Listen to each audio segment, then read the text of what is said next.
La única heredera es mi hija. El resto no vale nada. Estas palabras, escupidas en mi cara por mi nuera con toda la rabia del mundo, resonaron en mi cabeza como un veredicto. No respondí. No desperdicié el aliento con alguien que no lo merecía. Esa misma noche abracé fuertemente a mis 3 nietos, llevándome el secreto de los $60 millones y dejando sobre la mesa las pruebas de ADN que desmontarían todas sus mentiras. Si estás aquí viendo este vídeo, es porque te llegó mi historia de venganza. Quiero saber hasta dónde se ha extendido. Deja tu me gusta, suscríbete al canal y cuéntame en los comentarios desde qué rincón del mundo estás escuchando mi historia. Quiero sentir el alcance de mi justicia. El sol de Texas esa mañana era implacable. Fue de esas que queman el alma, implacable. En nuestra pequeña cocina, revolvía las tortillas en la plancha, tratando de que no se quemaran, mientras el olor a frijoles cocidos flotaba en el aire. Pero ni siquiera el aroma podía disimular la miseria que impregnaba cada rincón de la casa. Sobre la mesa un puñado de tortillas secas, un plato de frijoles y un café tan flojo que parecía agua sucia. Mis ojos se dirigieron a Michael, mi hijo de 3 años, que jugaba en la gastada cuna de madera con trozos de juguetes rotos. Roger, mi marido, estaba sentado en un rincón de la mesa, con el ceño fruncido y murmurando algo sobre el desayuno. ¿Frijoles otra vez, Emily? ¿Cómo esperas que tome esto todos los días? Su voz cortó como una espada, retorciendo mis entrañas. Me tragué las palabras y me mordí la lengua. No había hecho nada malo. Solo estaba tratando de sobrevivir un día más. Y entonces, como un inesperado soplo de viento, todo cambió. Un coche nuevo y reluciente se deslizó por la calle de tierra frente a la casa. El motor se silenció y oí que se abría una puerta. Miré por la ventana polvorienta. Del coche bajó una mujer elegante con el pelo recogido en un moño alto y unos tacones que brillaban al sol. Su mirada pasó sobre mí como si fuera invisible, como si no mereciera ni un segundo de su atención. Roger se levantó de un salto, vestido con la camisa blanca que guardaba para los domingos, la única decente que tenía. Se roció el cuello con colonia barata, de esas que invaden el espacio con un fuerte olor artificial. Mi corazón se aceleró. ¿A dónde vas? Mi voz temblaba aunque traté de ocultarlo. Ni siquiera me miró. Su respuesta fue seca, mecánica. Tengo una reunión. Salió y le abrió la puerta del auto a esa mujer con una reverencia que nunca tuvo conmigo, como si fuera un tesoro. Ella sonrió y le entregó un sobre grueso y relleno. Sus miradas se encontraron, como si compartieran un secreto del que yo nunca sería parte. Me quedé congelada en la puerta, con las manos todavía agarrando el vestido gastado que llevaba. Roger se volvió hacia mí por última vez. Ya no había calor en sus ojos, solo un hielo determinante. No puedo soportar más esta vida de miseria, Emily. Lo dijo en tono monótono, como si estuviera recitando algo de memoria. Ella puede darme algo mejor. Esas palabras me golpearon como un rayo. Antes de que pudiera reaccionar, él ya estaba dentro del auto. El vehículo arrancó levantando una nube de polvo sobre la calle de tierra. Corrí tras él gritando su nombre, pero mi voz se perdió en el llanto de Michael, que venía del interior de la casa. Cuando llegué a la esquina, el auto ya había desaparecido, llevándose consigo a todos los que creía míos. Caminé hasta casa arrastrando los pies, como si tuviera piedras en los zapatos. Michael seguía llorando, sus sollozos infantiles ahogaban el sonido de mi corazón rompiéndose en miles de fragmentos. Lo apreté contra mi pecho como si soltarlo significara perderlo también. Mis lágrimas mojaron sus rizos, mientras la cocina parecía más vacía que nunca. Lo único que quedaba era el olor a frijoles fríos y tortillas quemadas. Me sentí perdido, como si estuviera en medio de un desierto sin brújula, sin dirección. Doña Rosa Hernández, mi vecina, vino corriendo. Debió haber escuchado mis gritos desde muy lejos. Puso su brazo sobre mis hombros, su voz llena de lástima. Ese hombre no te merecía, hija mía. Es mejor que un hombre así se haya ido. Asentí, pero el dolor me desgarraba por dentro. Lo mereciera o no, él había sido el hombre que amaba, con quien había soñado construir una vida. Esa noche no me permití hundirme. Michael necesitaba leche, pañales. Necesitaba una madre fuerte. Llamé a la puerta de la panadería de Anne, una vieja conocida, y pedí trabajo en el turno de noche. ¿Puedes darme una oportunidad? Mi voz estaba ahogada. Anne me miró luego a Michael, que dormía en mis brazos, y asintió. Por supuesto, Emily. Trae al chico. Colocamos un rincón cerca del horno para que se mantenga caliente. Esa mañana, mientras amasaba la masa con las manos, me ardían los ojos por el humo y las lágrimas. Michael dormía en una cesta de mimbre que yo había traído y de vez en cuando se movía soltando un grito ahogado. Sus gemidos se mezclaron con el ruido de la batidora, lo que provocó que los demás panaderos me miraran con compasión. Una mujer mayor me trajo un vaso de agua y meneó la cabeza. Así es, hija mía. Sufrimos mucho, pero son nuestros hijos quienes nos dan la fuerza para seguir adelante. Me tragué las lágrimas y seguí amasando. Cuando llegué a casa, la casita estaba sumida en la oscuridad. El canto de los grillos parecía contar mi historia, la de una mujer abandonada, sin nada más que su hijo y el corazón roto. Me recosté en la vieja cama, escuchando la tranquila respiración de Michael. Al mirar las manchas de humedad en el techo, supe que mi vida había tomado un camino diferente. Un camino sin Roger, sin los sueños de una familia completa. Tomé la mano de mi hijo y susurré. Mientras te tenga, mamá puede con cualquier cosa. Pero por dentro el miedo me consumía. Miedo a no ser lo suficientemente fuerte. Miedo a que los días siguientes fueran solo una sucesión de noches oscuras. El tiempo pasó en silencio como gotas de lluvia cayendo sobre un techo de hojalata, dejando solo un sonido constante. Michael creció en mis brazos, pero la sombra de Roger era un vacío que nunca se llenó. Vi a mi hijo transformarse, de un niño aferrado a mis piernas llorando por leche, a un joven alto, con la misma mirada penetrante de su padre, pero lleno de una inquietud que me asustaba. Recé para que fuera diferente, para no seguir los pasos de Roger. Pero la vida nunca es como queremos que sea. Cuando Michael se convirtió en un adolescente, las malas señales empezaron a aparecer. Llegó tarde, tenía la camisa planchada, pero olía a tequila barato y tenía los ojos rojos, como si hubiera estado en una pelea. ¿Dónde estabas hasta ese momento, Michael? Yo pregunté. Él solo murmuró. No te preocupes, mamá. Sé lo que estoy haciendo. Y cerraba de golpe la puerta del dormitorio, dejando atrás una ansiedad que me devoraba por dentro. Un día, doña Rosa me llevó a un rincón del patio y me susurró como si temiera que alguien la oyera. Mira, Emily, tu hijo sale mucho con la hija del señor Sainz Allison. Ten cuidado, no se puede confiar en esta chica. Le agradecí con un gesto de la mano, pero mi corazón se hundió. Conocía a Allison, una chica bonita de largo cabello negro y ojos brillantes pero calculadores. Solo recé a Dios para que Michael no se metiera en problemas. Unos meses más tarde, en una tarde lluviosa, alguien llamó suavemente a la puerta.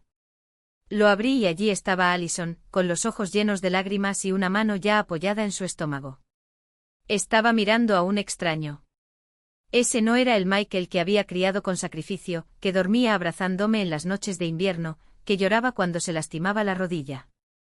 Ese hombre de traje caro y sonrisa calculada era un fantasma de mi pasado, un eco lejano del niño que una vez me llamó madre con voz temblorosa. Cerré la revista con fuerza, como si pudiera borrar la imagen de mi memoria. Pero las palabras quedaron grabadas: hombre de negocios de éxito, inversiones millonarias, futuro prometedor. ¿Y yo? Yo solo era la madre olvidada, la mujer que vendía tamales en las calles mientras su hijo compraba autos importados. La ironía dolía más que el hambre que sentía cada noche. Esa misma semana, Daisy volvió a enfermarse. Esta vez, la fiebre no bajó y sus labios se pusieron azules con cada respiración. La llevé rápidamente al hospital público, pero la fila era interminable. Una enfermera con ojos cansados me miró y meneó la cabeza. Señora Emily, no tenemos camas. Solo podemos darle un analgésico. La sostuve por los hombros desesperada. Por favor, es solo una niña. Pero las palabras se perdieron en el ruido del abarrotado pasillo. Salí de allí con Daisy en mis brazos, sus suaves gemidos perforaban mi pecho. No tenía dinero para un médico privado. No había nadie que me lo prestara. Solo tenía las monedas que Michael me había echado en la mano como limosna. Fue entonces cuando vi su auto estacionado frente a un restaurante elegante, a unas cuadras de distancia. El Audi brillaba al sol, símbolo de todo lo que nunca podría darles a mis nietos. La ira me quemó por dentro. Dejé a Daisy con una vecina y me acerqué con los puños cerrados. Estaba sentado en una mesa al aire libre, riéndose con un grupo de hombres trajeados. Un vaso de whisky en la mano y el reloj de oro brillando en su muñeca. Cuando me vio, su sonrisa desapareció. ¿Madre? Su voz sonó más como una acusación que una pregunta. Tu hijo se está muriendo, dije sin rodeos. Daisy necesita un médico. Ahora. Miró a su alrededor, avergonzado. Bajó la voz. Te di dinero. ¿Qué quieres que haga? Que seas un hombre, respondí con la voz entrecortada. Que mires a este niño que lleva tu sangre y dejes de fingir que no existe. Michael suspiró como si yo fuera una molestia. Sacó su billetera, contó algunos billetes y me los entregó. Aquí. Llévala a un hospital privado. Pero no me molestes otra vez. Tomé el dinero, pero no retrocedí. Me acerqué hasta que nuestras caras estuvieron a centímetros de distancia. ¿Crees que el dinero lo borra todo? Susurré, mis ojos ardían. ¿Crees que estos proyectos de ley te dan el derecho a dormir en paz mientras tus hijos pasan hambre? Evitó mi mirada. Él no respondió. Simplemente saludó al camarero como si yo no estuviera ya allí. Corrí de regreso junto a Daisy con el dinero en la mano. Logré llevarla a una pequeña clínica, donde un médico, después de mirarla con lástima, la atendió apresuradamente. Bronquitis aguda. Necesita antibióticos y reposo. Otra deuda. Otra noche de insomnio. Cuando llegué a casa, Mark y Kevin lloraban de hambre. La cacerola estaba vacía. Me senté en el suelo de la cocina, con la espalda contra la pared, y dejé caer las lágrimas. No fueron lágrimas de debilidad. Estaban enojados. De un amor tan grande que dolía. Porque sabía una cosa, Michael podía tenerlo todo, el dinero, el prestigio, la vida que siempre había soñado. Pero nunca tendría esto, el peso de un niño en brazos, el olor a leche en el cuello, la certeza de que, a pesar de todo, eres lo único que evita que el mundo se derrumbe sobre ellos. Y esa fue mi victoria. Incluso si nadie más lo vio. El aire se sentía espeso, como si cada respiración me costara un pedazo de mi alma. Había resucitado, sí, pero ¿a qué precio? El precio fui yo. Era Daisy con sus ojitos marrones llenos de preguntas sin respuesta. Era Mark, que con 7 años ya sabía arreglar una gotera en el techo con cinta adhesiva. Era Kevin, el menor, que aún dormía abrazado a la manta remendada, soñando con un padre que solo existía en fotografías descoloridas. Al día siguiente, mientras fregaba el suelo del hotel con las manos, ya manchadas por el tiempo, oí el rugido familiar de un motor que se detenía en el callejón. Corrí. Mi corazón latía tan fuerte que pensé que me iba a romper las costillas. Quizás esta vez, pensé. Quizás esta vez me mire como un hijo mira a su madre. Pero no. Michael entró más alto, más ancho de hombros, envuelto en ese olor a colonia cara que había reemplazado el aliento a tequila barato de los viejos tiempos. No me miró con los ojos de quien comparte pan duro y noches frías bajo la misma manta. No. Simplemente le tendió un sobre grueso, sus dedos impecables, sus uñas cortadas en forma de media luna perfecta. Aquí, mamá. No puedo quedarme atrapado en esta miseria. Tengo una vida ahora. Me temblaron las manos cuando tomé el dinero. Quería preguntarle sobre Daisy, quien la semana pasada había llorado porque los otros niños de la escuela tenían mochilas nuevas.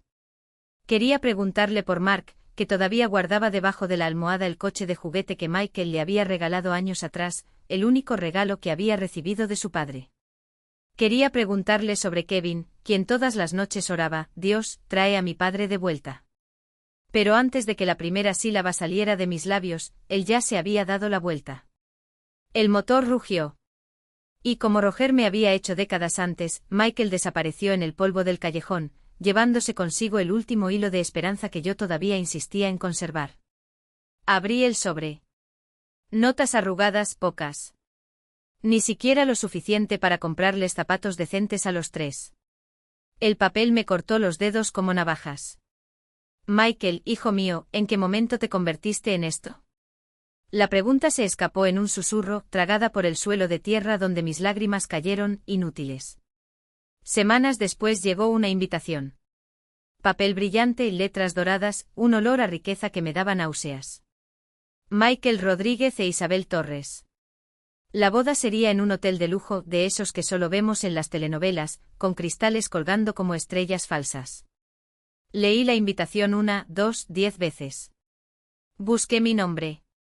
Busqué los nombres de mis nietos. Nada. ¿Viste la boda en el periódico? Señora. Rose me mostró las fotos, sus ojos brillaban de admiración. Isabella llevaba un vestido con una cola de 5 metros. Y los reporteros, Emily, tenían más cámaras que personas.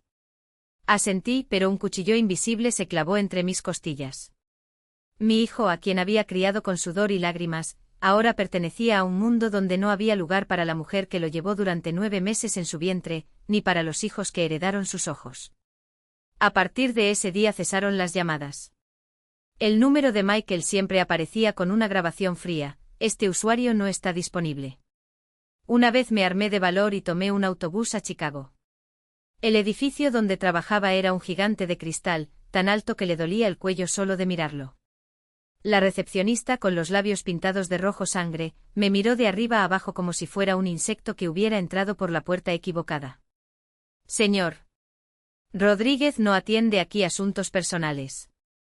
Soy su madre, me tembló la voz, pero ella ni siquiera parpadeó.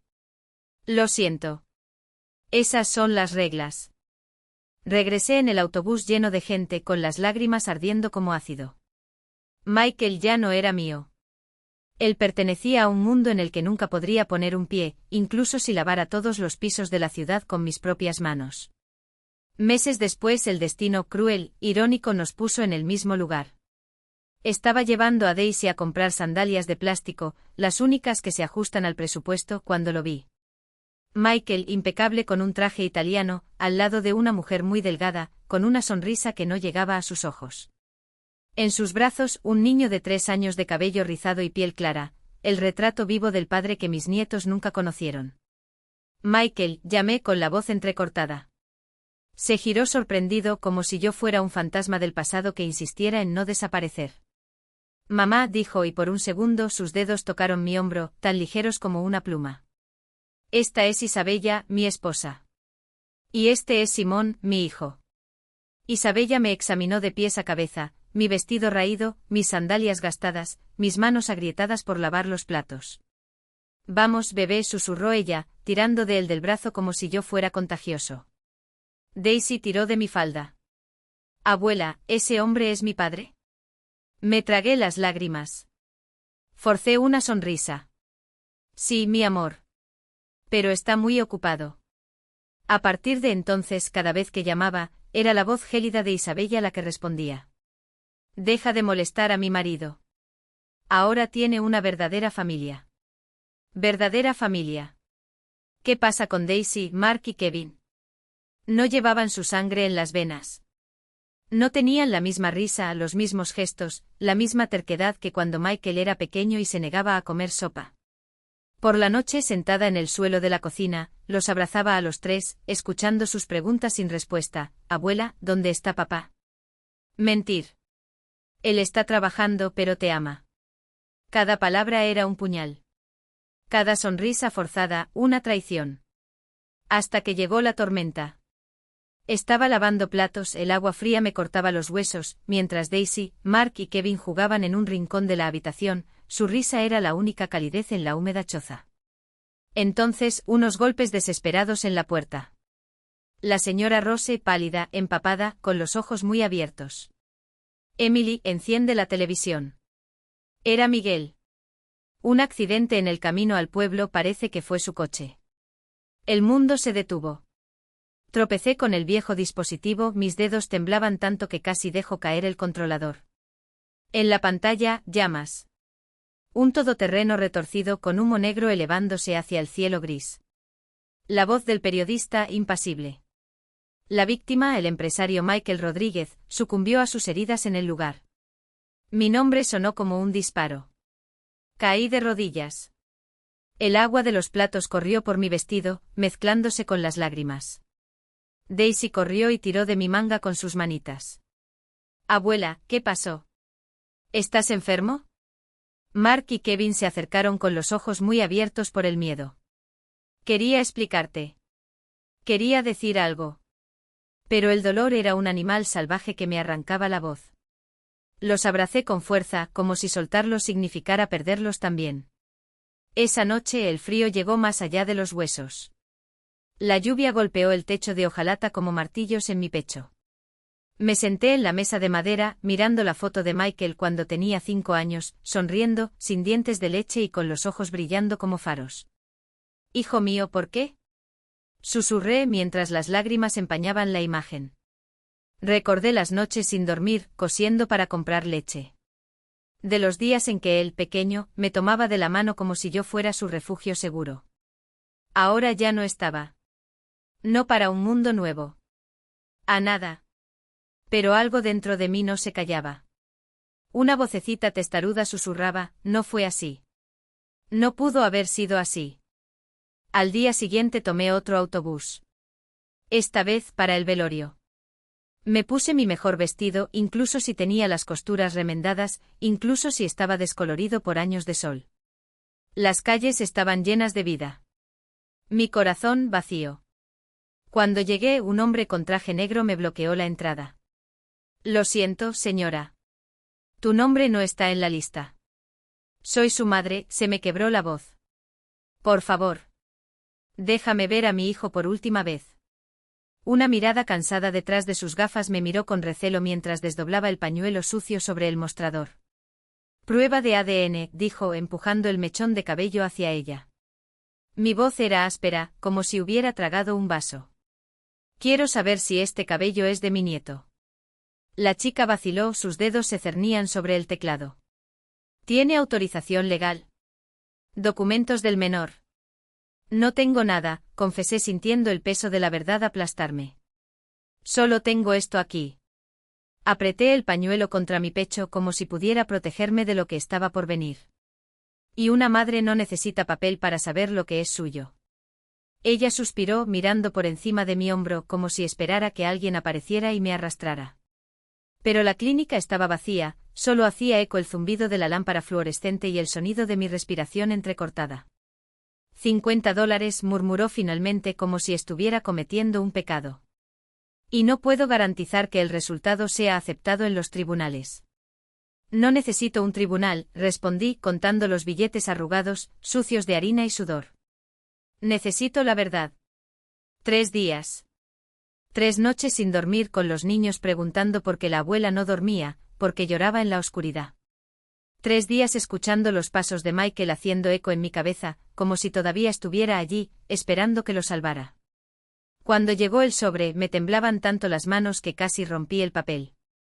El sello de la clínica brillaba a la tenue luz de la lámpara, como un presagio. Probabilidad de relación, 0,00%. La letra bailó ante mis ojos. 0. Como si alguien me hubiera apuñalado en el pecho y girado lentamente la hoja. Mi nieto no, susurré y la habitación dio vueltas. Daisy, con sus ojitos curiosos, tiró de mi falda. Abuela, ¿por qué eres tan blanca? No respondí. No pude. Porque si Simon no era el hijo de Michael, ¿quién era ese niño? ¿Y qué le habían hecho a mi hijo para que esto sucediera? La ira ardía más que el dolor. No fue solo dolor. Fue traición. Fue un crimen tan grande que ni siquiera podía nombrarlo. Esa noche, mientras los niños dormían, tomé el cuchillo con el que cortaba las hojas de maíz y enterré la punta en la mesa de madera. 1 vez. 2. 3. Cada golpe era un grito que no podía soltar. Isabella no solo había robado el futuro de mis nietos. Ella había robado a Michael. Y iba a descubrir cómo. Al día siguiente regresé a la plaza. Esta vez no me escondí. Me paré justo en medio de la carretera cuando la limusina negra de Isabella se detuvo. Los guardias de seguridad llegaron pronto y sus manos gruesas me agarraron por los brazos. «Fuera de aquí, mendigo», escupió uno de ellos. Pero no los miré. Mis ojos estaban fijos en Isabella, inmóvil dentro del auto, con los dedos agarrando su bolso de diseñador como si fuera un escudo. ¿Dónde está mi hijo? Grité y mi voz rasgó el aire, tan fuerte que hasta los pájaros callaron. ¿Qué le hiciste a Michael? Ella no parpadeó. Solo le ordenó al conductor que acelerara, dejando atrás el olor a gasolina y polvo que se pegó a mi piel como una maldición. Pero ya no era la misma Emily de antes. Ahora estaba seguro. Y una madre seguro que no para hasta que la tierra tiembla. La mujer detrás del mostrador, con una mirada que parecía traspasarme el alma, me midió de arriba a abajo. ¿Estás seguro de que quieres realizar este examen? Su voz era plana, pero cargada con un peso que me heló las venas. El resultado podría cambiar tu vida para siempre. Tragué con dificultad, forzando que las palabras salieran con firmeza. Necesito saber la verdad. Mis manos traidoras temblaron mientras deslizaba los billetes arrugados sobre el mostrador, dinero sucio de sudor y desesperanza. El empleado los recogió sin decir palabra, entregándome a cambio un minúsculo recibo, como si fuera el billete al infierno o a la salvación. Salí de la clínica arrastrando los pies por el camino de tierra, con el polvo adherido a mis sandalias gastadas, mientras el corazón latía con fuerza en el pecho. Pero en el fondo, una chispa obstinada se negaba a apagarse. Fue el primer paso. El primer golpe contra la mentira que había enterrado a mi hijo. Los 7 días de espera fueron una lenta tortura, cada hora se alargaba como goma a punto de estallar. Por la mañana me despertaba antes del sol para freír las tortillas en la estufa de leña, el olor a frijoles quemados se mezclaba con la desesperación. Daisy, Mark y Kevin se rieron mientras yo fingía ser normal, pero la ansiedad interior me devoraba como un fuego silencioso. Cada vez que sonaba el teléfono, saltaba, ¿era la clínica? Fue la respuesta. Solo para escuchar la dulce voz de la señora Rose preguntándome si necesitaba más horas en el hotel o que el dueño de la tienda cobrara la deuda del mes pasado. Por la noche, cuando los niños finalmente se durmieron, me senté junto a la lámpara y el brillo parpadeante iluminaba la desgastada fotografía de Michael. Hijo, ¿lo estoy haciendo bien? Susurré mientras las lágrimas ardían en mi rostro. El miedo me aplastó, ¿y si la verdad me destruyera? ¿Qué pasaría si ella me dejara más sola de lo que ya estaba? Pero el miedo a vivir en la duda era peor. Era como llevar un cadáver a la espalda sin poder enterrarlo jamás. Hasta que en una mañana gris y lluviosa, volvió a sonar el teléfono. Señorita Emily, los resultados están listos. Puede venir a buscarlos. La voz del funcionario era neutral, pero oí en ella el eco de un veredicto. Me puse el chal deshilachado y el sombrero de paja gastado de un solo movimiento y corrí hacia la parada del autobús como si el diablo me pisara los talones. Por el camino repetía en silencio, «Dame fuerzas, señor. Solo dame fuerzas». Cuando la empleada me entregó el sobrecerrado, sus ojos se iluminaron con algo que podría haber sido lástima. Me temblaban tanto las manos que casi se me cae el papel. No lo abrí allí. Lo sostuve cerca de mi pecho como si fuera el último pedazo de Michael que me quedaba, y me alejé dando traspiés, mientras el mundo giraba a mi alrededor. Solo cuando los niños dormían, con el sonido de la lluvia golpeando el techo de chapa, saqué el papel del bolsillo. La luz de la lámpara parpadeaba, como si incluso ella temiera lo que estaba escrito.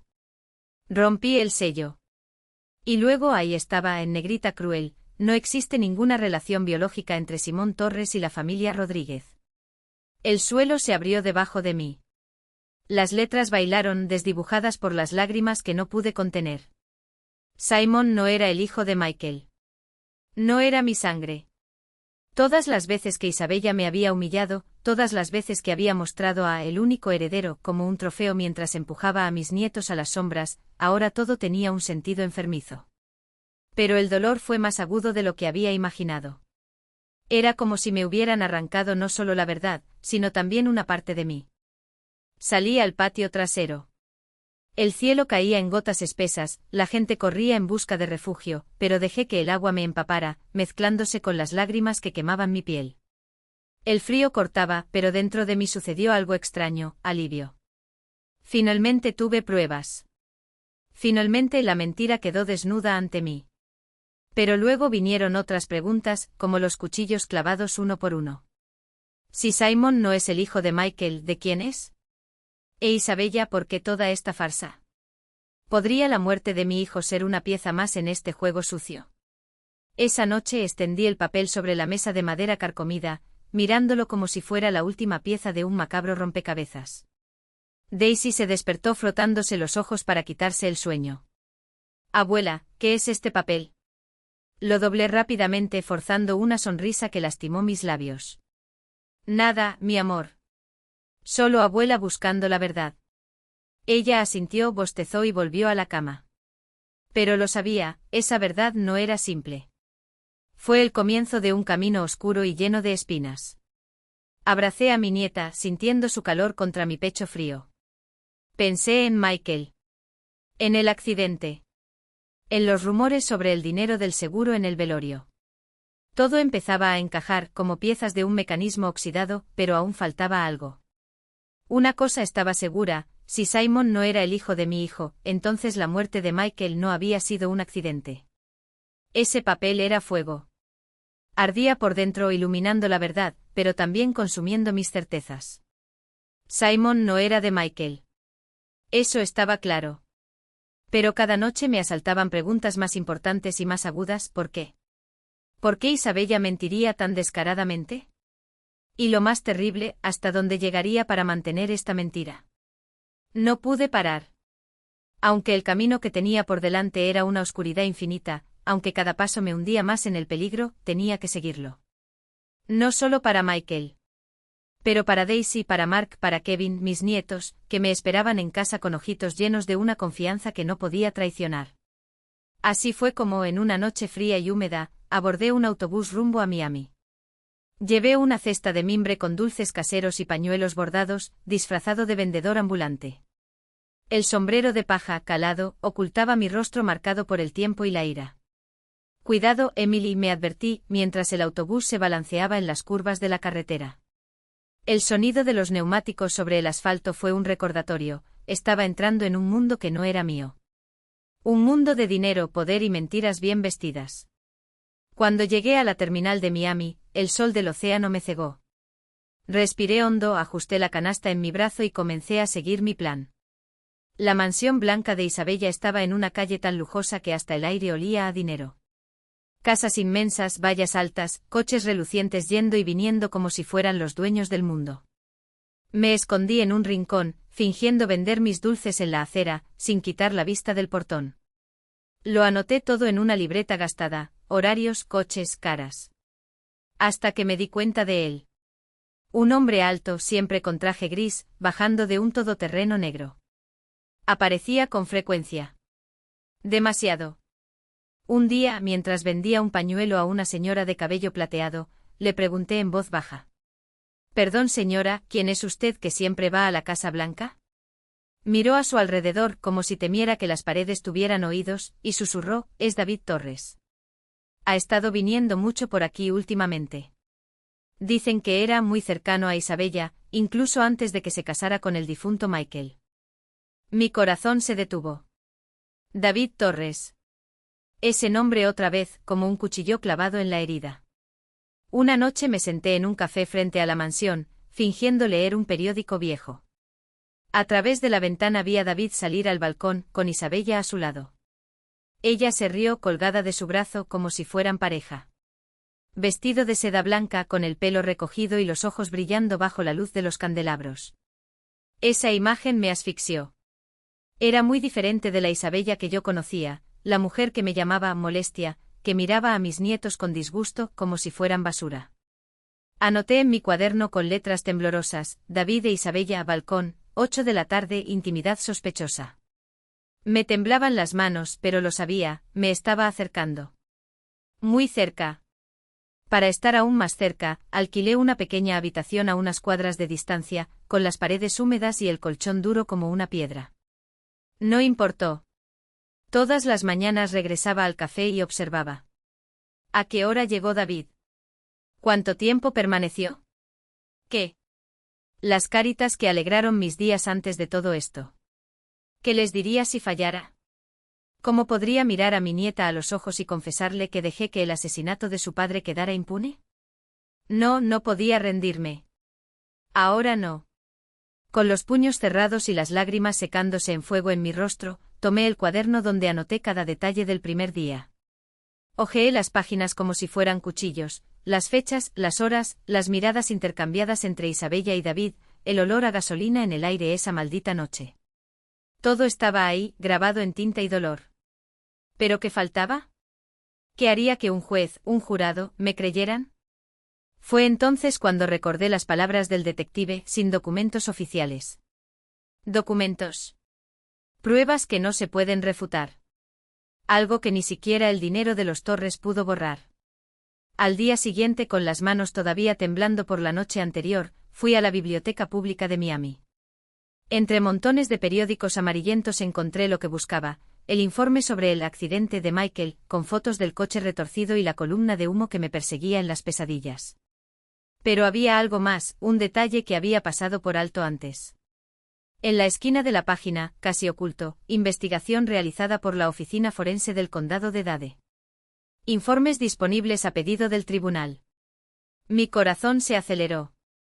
Si los peritos hubieran investigado, habría un informe. Y si este informe contradijera la versión del accidente, sería la prueba que falta. Pero ¿cómo se obtiene acceso? Un abogado costaría más de lo que yo tenía. ¿Qué pasaría si le pidiera ayuda al detective Vargas? Ya me había descartado una vez. No necesitaba otra estrategia. Fue entonces cuando la vi, la joven becaria de biblioteca, con sus gafas de montura fina y la placa colgada del cuello, Larissa M., Derecho, U de Miami. Un estudiante. Alguien que todavía creía en la justicia. Alguien que quizás pueda ayudarme sin preguntar demasiado. Pareces perdido, dijo acercándose con una sonrisa cautelosa. Tragué fuerte. ¿Era ahora o nunca?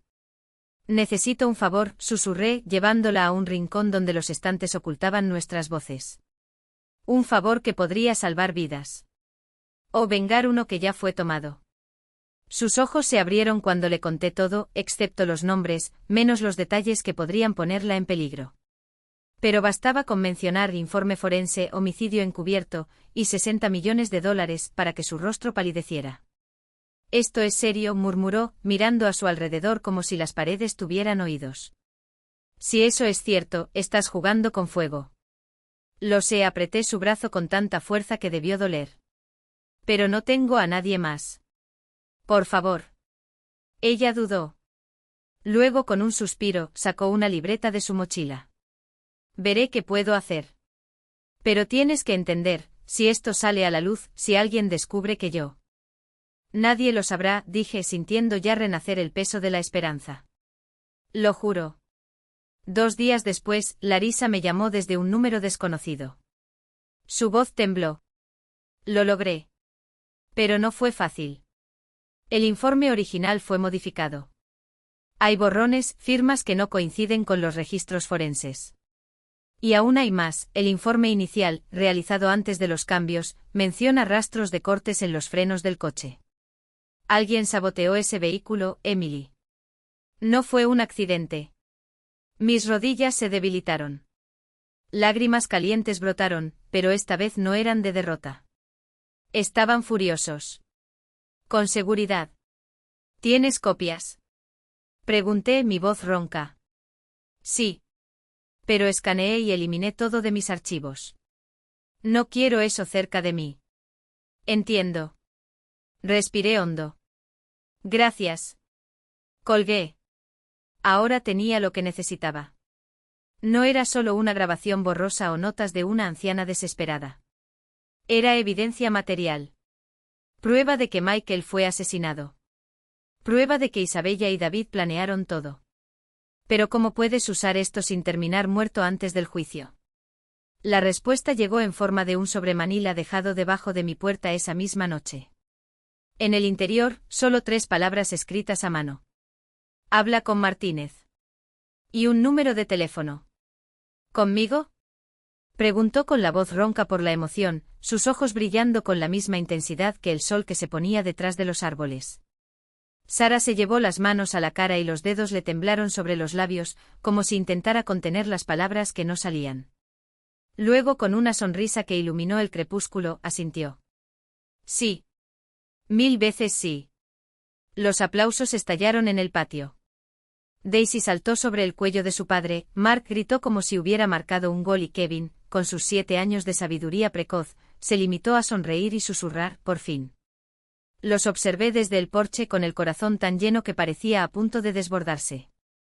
La vida nos había robado mucho, años de mentiras, noches de lágrimas, el peso de una muerte que nunca sucedió.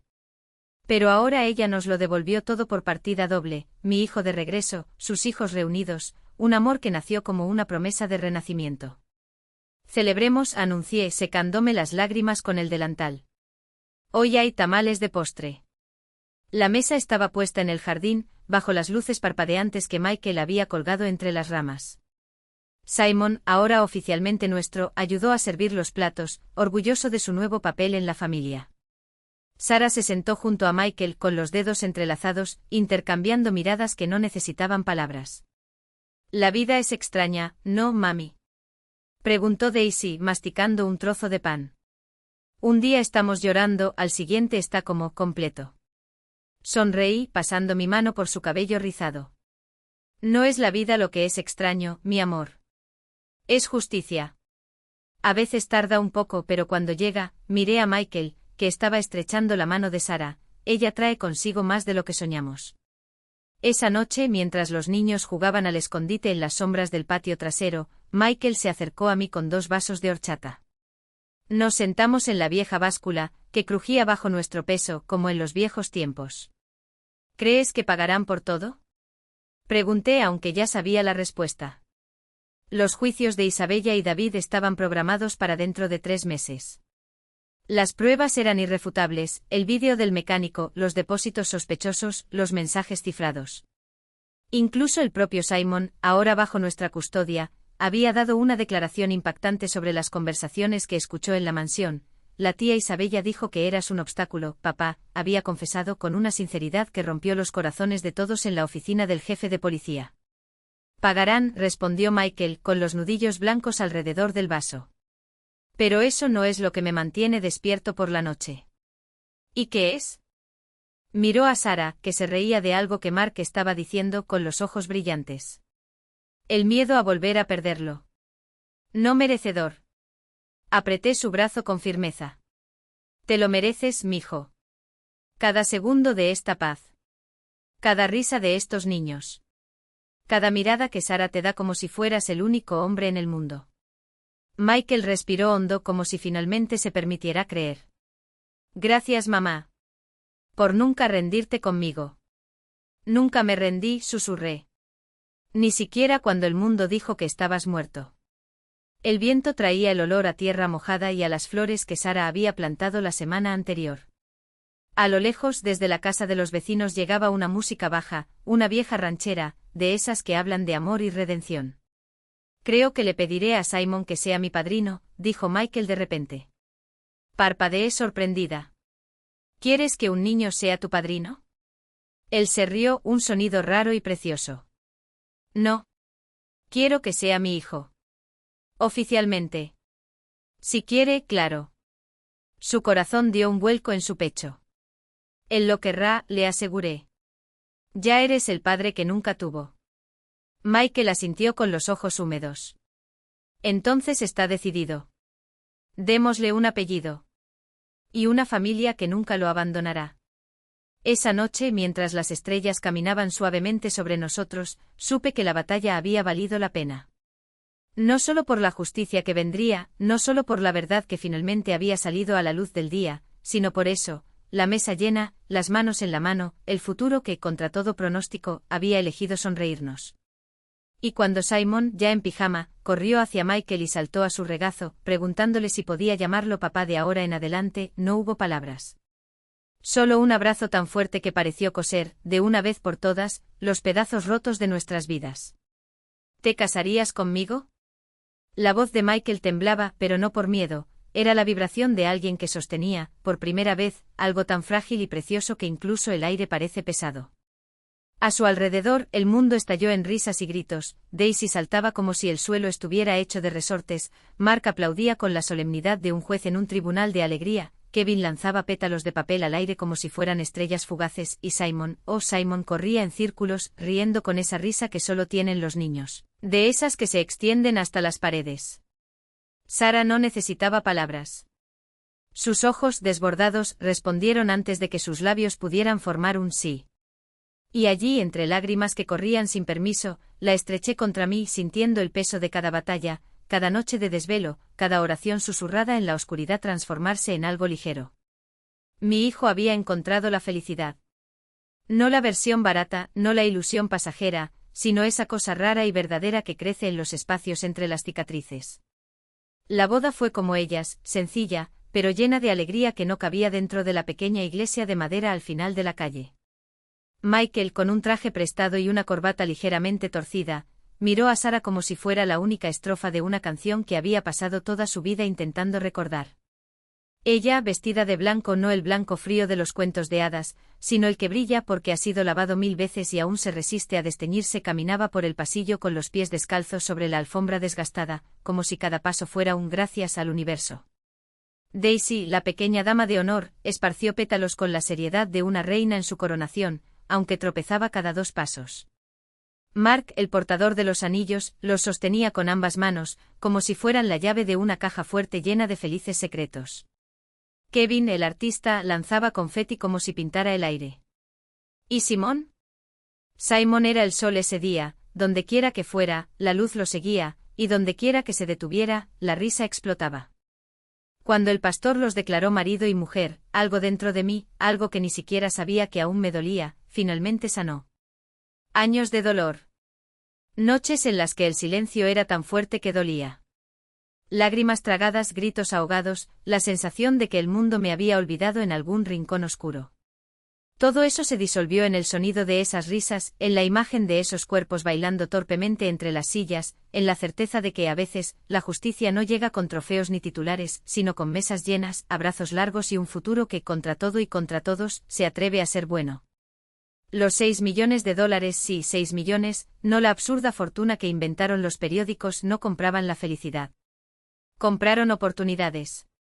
Michael transformó la cocina de la casa en un pequeño restaurante, donde el olor a tamales y café recién hecho se mezclaba con los sonidos de las conversaciones del vecindario. No era un imperio, pero era nuestro. Y era suyo. Ya no necesitaba empujar mi carro bajo el sol implacable, ya no necesitaba contar monedas para ver si eran suficientes para el pan del día siguiente. Parte de ese dinero fue para los nietos, no para lujos, sino para puertas. Lecciones de fútbol para Daisy, que pateaba el balón como si quisiera enviarlo a la luna. Lecciones de pintura para Kevin, cuyos dibujos ya adornaban las paredes del salón. Un fondo universitario para Mark, que soñaba con ser ingeniero para construir puentes que nadie derribe. Y para Simón, el más pequeño, una cuenta de ahorro con una nota, para cuando decidas volar. Mamá, quiero que mis hijos tengan más de lo que yo tenía, me dijo Michael una noche, mientras servía sopa a todos. Lo miré a esos ojos que ya habían visto tanto miedo y ahora solo reflejaban el brillo de la lámpara sobre la mesa. Las lágrimas llegaron sin previo aviso, como siempre ocurría cuando la gratitud era demasiado grande para caber en un solo pecho.